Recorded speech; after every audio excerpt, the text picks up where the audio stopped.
최근에 여론조사가 또 도마 위에 올랐죠.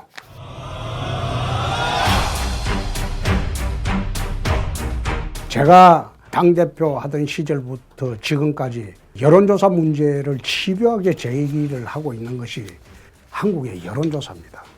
한국의 여론조사를 두고 보면서 과연 이런 식으로 여론 조작을 해도 되느냐, 또 이런 식으로 여론을 호도해도 되느냐, 이런 이야기를 늘 하곤 했죠. 가장 최근에 여론조사를 한번 보겠습니다.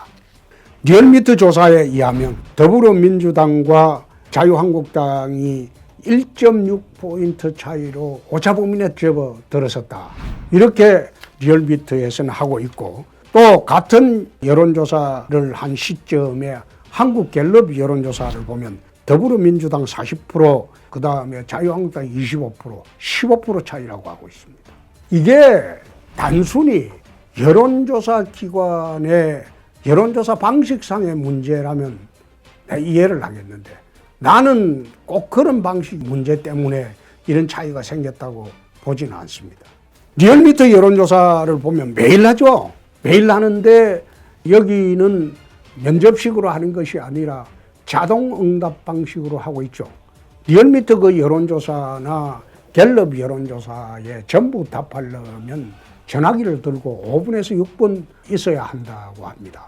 요즘처럼 살기 힘들고 바쁜 이 시점에 여론조사 기관에 전화가 와서 5분, 6분 전화기 들고 답해 주려면 보통 힘든 문제가 아니죠. 대부분 거절해버리죠. 그러면 답하는 사람들은 어떤 분들이냐? 광적인 지지계층하고 광적인 반대계층입니다.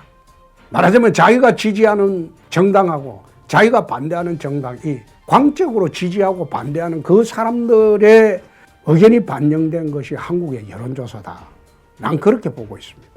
그래서 2, 3%, 5, 6% 응답밖에 안 되는 리얼미터 여론조사나 또 표면상으로는 10%, 15% 응답이 있었다고 주장하는 갤럽 여론조사, 둘 다 광적인 지지계층을 상대로 하는 여론조사에 불과하다. 민심을 반영한 게 아니다. 난 그렇게 봅니다. 실제 민심의 반영은 거리에 나가봐야 됩니다.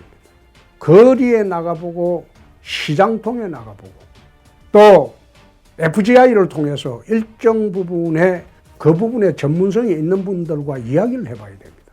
미국의 여론조사가, 미국은 인구가 3억이 넘죠. 50개 주고. 그런데 거기에 여론조사의 샘플링을 1000명가량 한다고 난 들었습니다. 어떤 데는 500명을 할 때도 있습니다. 그런데 그 여론조사가 비교적 정확하게 나오는 것은 샘플링이, 표본 추출이 정확하다는 겁니다. 그 지역에서, 자기 직종에서, 그 부류에서 의견을 충분히 대변할 수 있는 그런 사람들이 샘플링으로 뽑혀서 그 사람들이 비교적 자기 있는 지역이나 직종 그리고 직군의 의견을 여론조사 기관에 전달하기 때문에 비교적 정확하다는 겁니다. 그러나 우리나라 같은 경우에는 그렇지 않죠. 무작위로 샘플링하는 것을 또 넘어서서 어떤 여론조사 기관은 여론조사가 오래 쌓이니까 상대방 어느 전화번호를 하면 그 사람 성향은 민주당 성향이다, 자유한국당 성향이다, 그걸 다 알고 있다고 합니다. 그래서 그런 샘플링을 갖고 있기 때문에 처음 시작할 때부터 여론조사의 결론을 내놓고 조사를 할 수도 있다, 이런 극단적인 이야기까지도 합니다. 내가 당대표 시절에 여론조사가 왜 엉터리인가 수없는 이야기를 했어요. 특히 한국의 여론조사가 왜 여론을 호도하고 여론을 잘못 전달하고 있는가, 그 이야기도 수없이 했어요. 포털 같은 경우도 마찬가지입니다.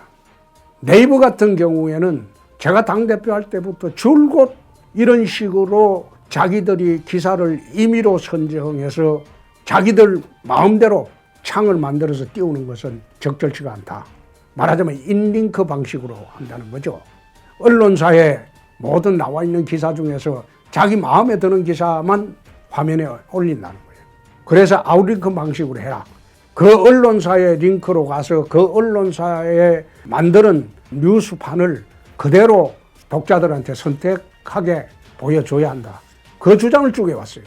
지금 네이버 같은 경우에는 드루킹 사건부터 시작해서 여론조작 기능이 네이버를 통해서 이루어졌다고 살짝 일반화돼 버렸으니까 드루킹 사건 이후에 제가 줄기차게 주장하던 아웃링크 방식으로 지금 바꿔놨죠. 그러나 다음은 아직도 인링크 방식으로 뉴스 취사 선택을 다음에 있는 뉴스 선정하고 작업하는 사람들이 임의로 지금 하고 있죠. 그래서 다음도 저는 아웃링크 방식으로 바꾸는 것이 옳지 않느냐. 그런 이야기를 오늘 말씀드리는 것은 여론조작 가능성이 너무 심하다. 드루킹 사건뿐만 아니라 모든 지지층들, 광적인 지지계층들이 몰려다니면서 댓글 작업을 하고 또 공감, 비공감 작업을 하고 있기 때문에 국민들에게 잘못된 정보를 입력시킬 수가 있다.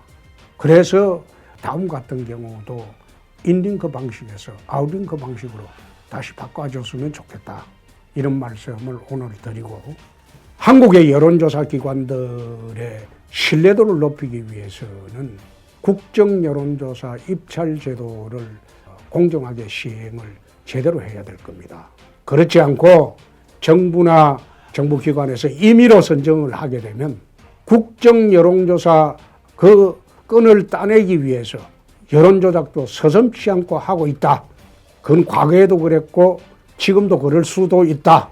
그런 말씀을 다시 한번 드립니다. 제가 당대표 할 때부터 지금 이 정권에서 국정여론조사는 어느 업체에서 하고 있느냐 수없이 확인하려고 해도 확인을 하지 못했습니다. 국회의원들한테 그렇게 확인해 보라고 해도 국회의원들이 확인을 하지 못했어요. 만약 국정여론조사를 전담하고 있는 여론조사 기관이 있다면 그 여론조사 기관은 일반 정치조사나 또는 일반 여론조사는 하지 말아야 됩니다.